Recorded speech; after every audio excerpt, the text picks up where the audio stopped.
I Want to Die, but I Want to Eat Tteokbokki by Baek Se-hee. Welcome to Bookshare Audio, where every idea awakens the mind and every truth becomes a guide to transformation. In this episode, we explore a deeply human truth, the quiet conflict between the will to live and the exhaustion of existing. It is a reflection on the delicate balance between despair and hope, between the weight of sadness and the simple comfort of something as small as a warm meal. It reminds us that life is not always grand or tragic, but often an intricate mixture of both. The journey toward healing begins not in perfection, but in the honest acceptance of our contradictions, that we can feel empty and grateful at the same time, lonely yet yearning for solitude, tired of living yet unwilling to let go of the small joys that make life bearable. The human heart is complex, fragile, and endlessly searching. Many people imagine that depression looks like total darkness, an unending night of tears and silence, but often it hides beneath the surface of ordinary days. It lives in the space between laughter and emptiness, where someone smiles at work but feels an ache in their chest that never leaves. It's the quiet fatigue of pretending to be fine, of living behind invisible glass, observing life rather than participating in it. In truth, sadness doesn't always shout. Sometimes it whispers, and those whispers are the hardest to hear. We live in a world that rewards performance, where every gesture must be filtered, every flaw hidden, every emotion controlled. So we learn to fake being okay. We become experts at appearing functional while feeling fractured. We post beautiful photos, we say we're busy, we laugh at the right times. But deep inside, a quiet voice asks, why do I feel so heavy even when nothing is wrong? That's the paradox of emotional suffering. It rarely demands attention through chaos. It drains us quietly through ordinary days. Many of us grow up learning that our worth depends on approval. We are taught to be good, to please, to never cause trouble. We adapt, becoming what others expect of us: kind, responsible, calm. Until one day, we realize we no longer recognize who we are. The exhaustion we feel isn't just from work or stress, it's from the constant performance of being acceptable. Beneath every smile hides a silent demand: be better, be more, be perfect. This silent perfectionism, disguised as self-discipline, becomes a form of cruelty. It makes us believe that love must be earned, that peace must be deserved, that happiness must be flawless. But true healing begins when we stop punishing ourselves for being human, when we accept that imperfection is not failure, but truth. When we stop chasing an ideal self and start understanding the one already here.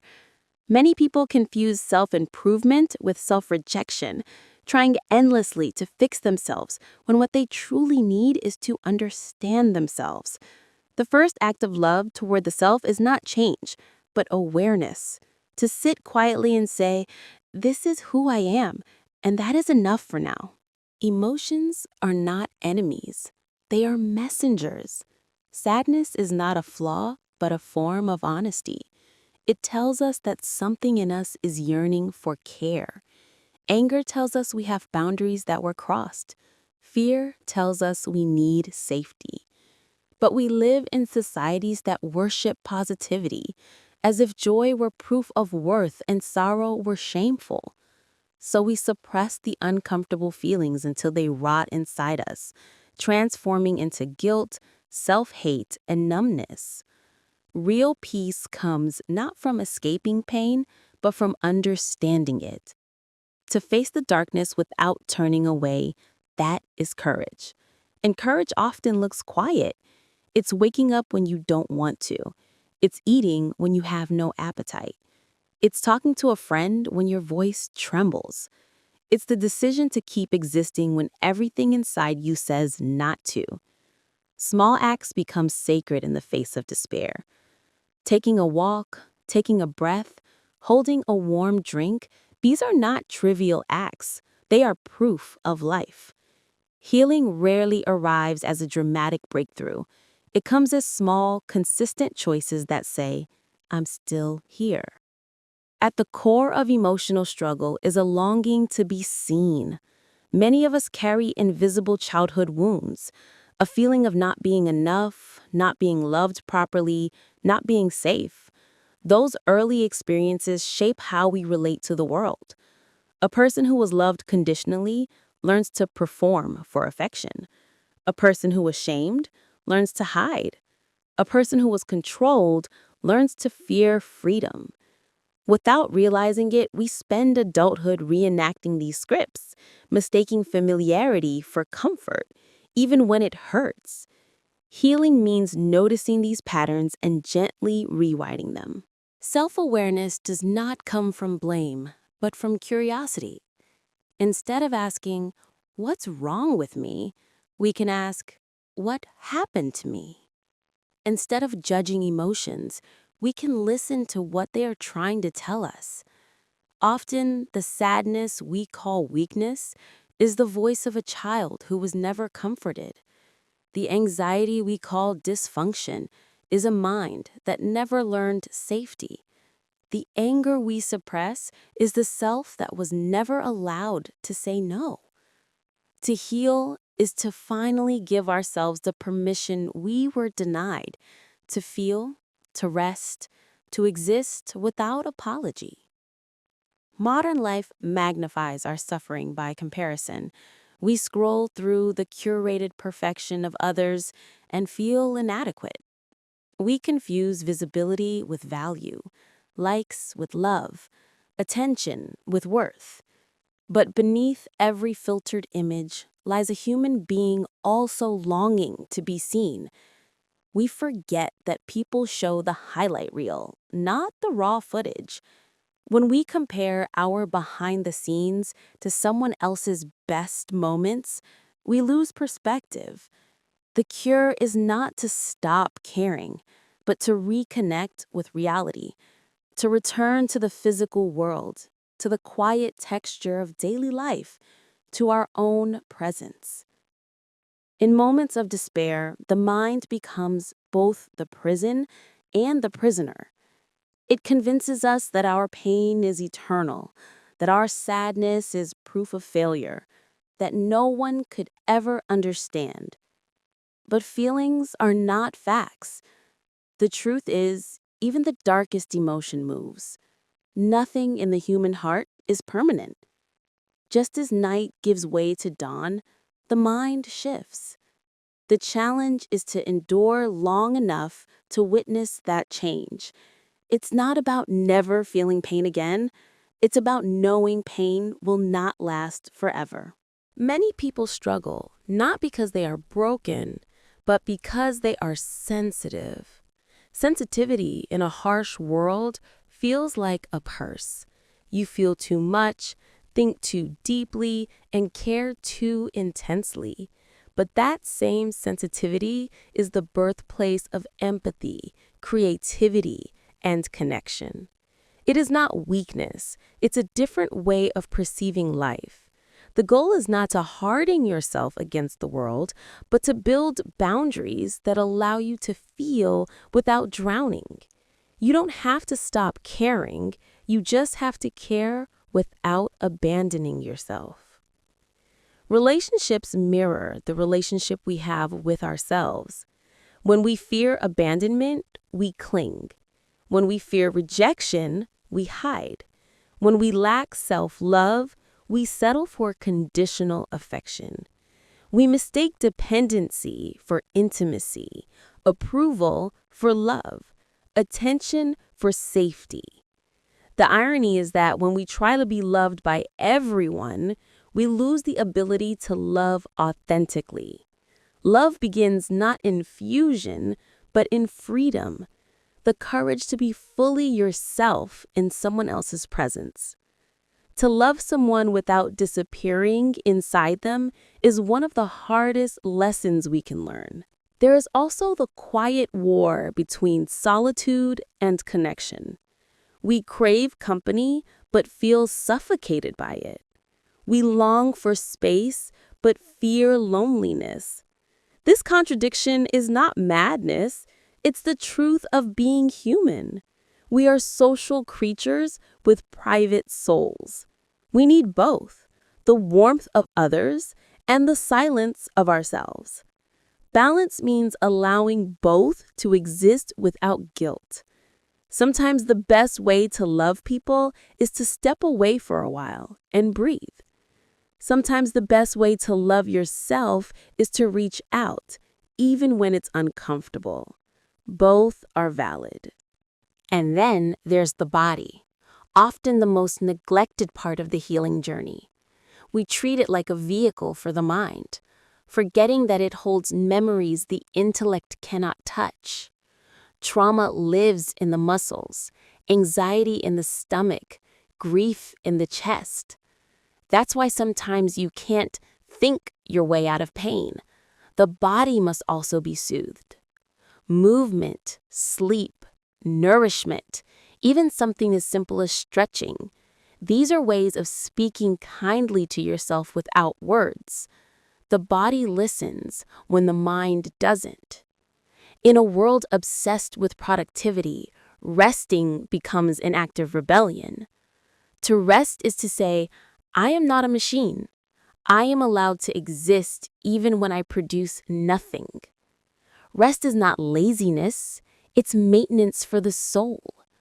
Burnout doesn't happen because we do too much. It happens because we forget to do what restores us. True rest isn't just physical. It's the freedom from the voice that keeps saying you should be doing more. Healing requires learning to sit in stillness without feeling guilty for it. Another layer of suffering comes from guilt. Guilt for not being happier, guilt for feeling weak, guilt for needing help. But guilt, like fear, is a teacher. It reveals where compassion is missing. We don't heal by erasing guilt, but by forgiving the parts of ourselves that carry it. Every person has moments they regret, words they wish they hadn't said, decisions they wish they could redo. But guilt only becomes useful when it leads to understanding, not self-punishment. You cannot grow if you keep hitting yourself for being human. The truth is, no one ever fully overcomes sadness. Healing is not a destination, but a rhythm, a dance between breaking and rebuilding. You will have good days and days that hurt for no reason. You will think you are healed and then find yourself crying over something small. That doesn't mean you failed. It means you are alive. To feel deeply is a sign of life responding to itself. Every emotion, even the painful ones, proves that you are still here, still capable of movement, still capable of love. When we begin to understand our pain instead of judging it, a subtle shift occurs. Compassion replaces criticism. We stop asking, "Why am I like this?" and start saying, "Of course I feel this way." We become kinder to the part of ourselves that struggles, and in that kindness, we find strength. Because love is not the opposite of pain. It is what transforms pain into meaning. Healing doesn't mean you never fall apart again. It means that when you do, you know how to gather yourself gently.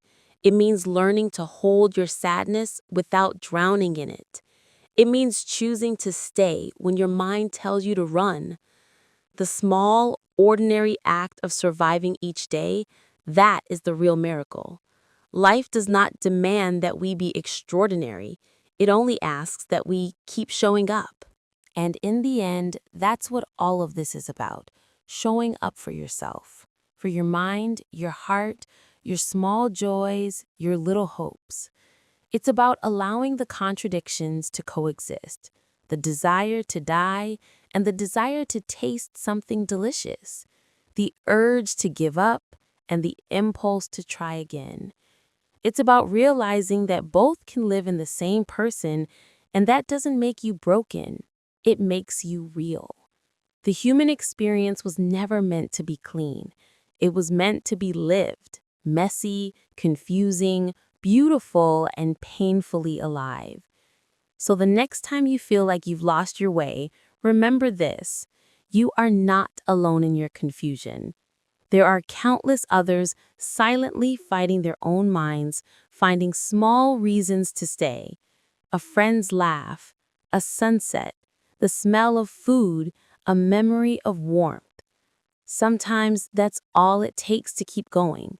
Not grand purpose, just the flicker of meaning that says, I still want to taste life. And that flicker, fragile as it seems, is enough. Healing begins not when everything is perfect, but when we start believing that we deserve peace even while imperfect. To live is not to escape pain, but to make room for joy beside it. Life doesn't demand that we always smile, only that we stay open to feeling, to learning, to loving again. So if today you feel small, tired, or invisible, remember, you matter simply because you exist. You don't have to be extraordinary to be worthy of love. You don't have to fix yourself to deserve kindness. The fact that you keep waking up, trying, breathing, searching, that alone makes you enough. Thank you for listening to Bookshare Audio, where ideas don't just inspire, they heal. If this reflection has touched your heart, don't forget to like and subscribe for more episodes that speak to the soul. Comment below and let us know which book you'd like to hear next. Your voice, your story, and your journey matter here. Always.